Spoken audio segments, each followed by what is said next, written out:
انتهت الأهلي بياخد المركز الرابع في كأس العالم للأندية بعد هزيمة قاسية وغير مستحقة من فلامينجو البرازيلي 4-2.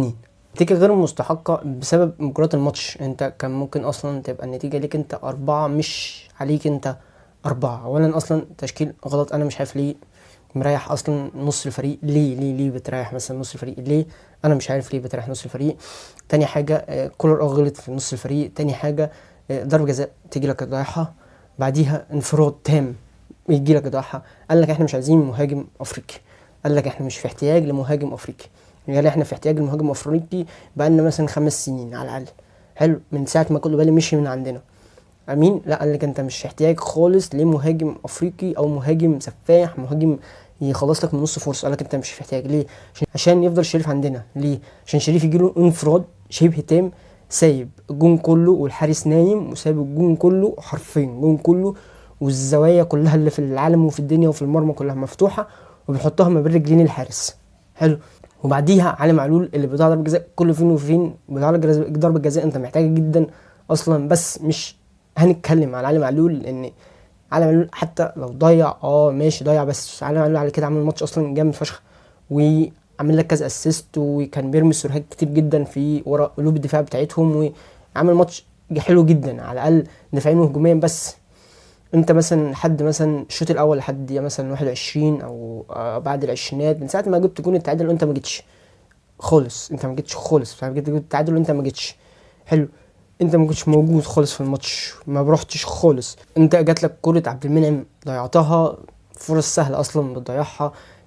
مش عارف يعني الرصيات سهله والكرة سهله، اسهل من اللي احنا فيها بكتير. شريف انفراد اسهل من كده بكتير اللي احنا فيه ده، يعني الدنيا اسهل من كده من كتير بكتير بامانه. كميه تضييع فرص مش طبيعيه. وقال لك احنا مش عايزين مهاجم اجنبي ومش عايزين اجنحه اجانب. ازاي؟ عايز حضرتك تقنعني من افريقيا، من مثلا من امريكا الجنوبيه، من اي حد فعلا من نص فرصه يخلص لك. تشريف انفراد تام. انت جون عبد القادر مجهود فردي تم ليه. علي معلول بيضيع ضربه جزاء. مش فاهم بامانه. محمد شريف اصلا ما جاش الماتش خالص، والماتش اللي فات برده بتاع ريال برده ما جاش الماتش، والماتش اللي قبليه برده ما جاش الماتش. تقريبا من كاس العالم كله تقريبا محمد شريف ما جاش، مع احترامي. حتى الجون اللي جابه في الماتش بتاع 3-0 انت يعني حاططها اصلا حارس اهطل اصلا، وحاططها وحشه وحاطط اصلا الكوره وحشه يعني الحارس لو كان مد ايده كويس كان خلاص جابها، او الحارس يعني واثق في نفسه كان جابها عادي. وحاططها وحش جدا حتى الجون اللي جابه. غير كده هو ابيض، هو طول اصلا يعني هو من ساعه مثلا تطليع كروش ليه ما بين الشوطين بتاعت ماتش مصر دي في تصفيات، وهو ابيض برضه من ساعتها. هو ابيض، بس هو بقى ابيض اكتر. هو الله يخرب بيت اصلا دفاعات الزمالك هي اللي بترجع اللاعب ده لمستواه. هي دفاعات الزمالك دي اللي بترجع اللاعب لمستواه حرفيا. اصبر بس يمكن يبقى يا عم، يمكن يبقى المهاجم الاول لمنتخب مصر. فعلا دفاعات الزمالك هي اللي بترجع اللاعب ده لمستواه.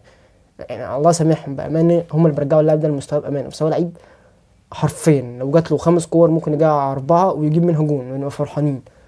بس انفراد ده ما ضيعش، مفيش بني ادم ضيعه.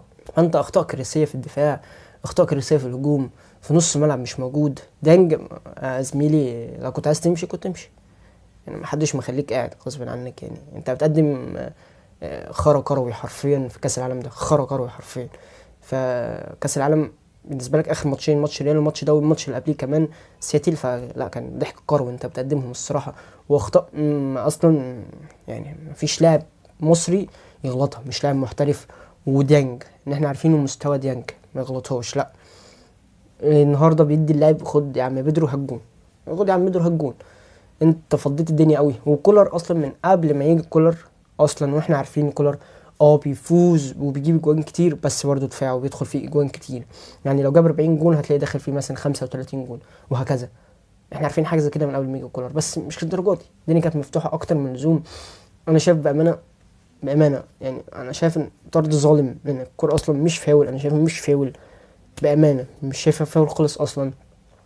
فلا، انا ضحك كروي، ويعني ضحك كروي في الدفاع وضحك كروي في الهجوم وضحك كروي في نص الملعب. يعني هو تقريبا يعني ممكن يكون مثلا حمدي فتحي ممكن يكون احسن لاعب عندك حرفيا، الوحيد اللي بيقاتل وبيجري فيدال اصلا واخد طرد بقاله اصلا 2.5 ساعة اصلا. فيدال بيعمل كمية التحامات غير طبيعية وتدخلات عنيفة، مش عارف مصطفى غربال ماله. بس المهم ان انت خسرت، المهم ان انت شلت سكور 4، وقبلها ماتش الريال شلت سكور 4. المره اللي فاتت بس الفرق ان 4-1 4-2. شلت 8 في ماتشين. راح انت عامل حسابك ان انت تاخد برونزيه، لقيت نفسك ولا محصل حتى برونزيه، تاخد مركز رابع من فوز 2-1 لهزيمه 4-2، من فوز 2-1 لهزيمه 4-2. انت فايز 2-1 ومطرود منك لاعب. العب اجلي ل10 لعيبه، العب اجلي العب اجلي الله العب اجلي 10 لعيبه بالحارس بالدنيا كلها في ال 18 حرفيا. ما تعديش لاعب نص الملعب، واعمل هجمات مرتده. عندك طاهر بيجري وكان عبد القادر بيجري ومفروض شريف يعني انه بيجري وبيرسيتاو بيجري. فانت مطرود منك لاعب وفايز 2-1، العب اجلي. انت عايز تاخد البرازيل، كان فاضل تلت ساعه وهم جايبين جون في حاجه في دقيقه حاجه و70، انت كان فاضل ربع ساعه. خلاص العب اجلي حرفيا. بس جات لك بعديها انفراد ضاعت، فكانت باينه لما ضيع ضربه جزاء وضاع انفراد كانت باينه ان انت هتخسر، بس مش 4. المهم انت خسرت، ولا لحقت برونزيه ولا لحقت اي حاجه. خسرت وشلت سكور ماتش خلاص بقى، كان ليك بقى عليك. باشا بكون خلص الفيديو بتاع النهارده، متنساش تعمل اشتراك، انزل اعمل اشتراك وفعل زر الجرس عشان يوصلك كل جديد.